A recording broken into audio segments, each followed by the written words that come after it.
ইরানের ৩টি পারমাণবিক স্থাপনায় শনিবার দিবাগত রাতে হামলা চালায় মার্কিন বোমারু বিমান।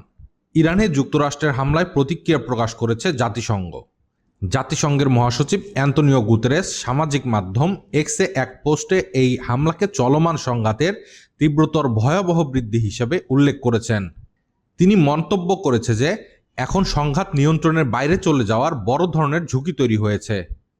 এর ফলে বেসামরিক নাগরিক, মধ্যপ্রাচ্য ও বিশ্বের জন্য ভয়াবহ বিপর্যয়মূলক পরিস্থিতি তৈরি হতে পারে বলে পোস্টে উল্লেখ করেন তিনি।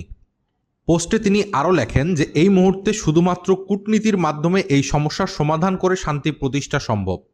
গত 12 জুন দিনগত রাত হঠাৎ ইরানে বিমান হামলা শুরু করে ইসরায়েল।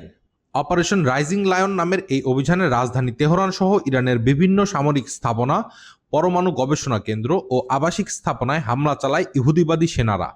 সেই থেকে চলমান সংঘাতে এখন পর্যন্ত উভয় দেশের অনেকে নিহত ও আহত হলেও এই সহিংস পরিস্থিতি থামাতে এখন পর্যন্ত কোনো আনুষ্ঠানিক উদ্যোগ নেওয়া হয়নি। রিপোর্টার্স 24, ঢাকা।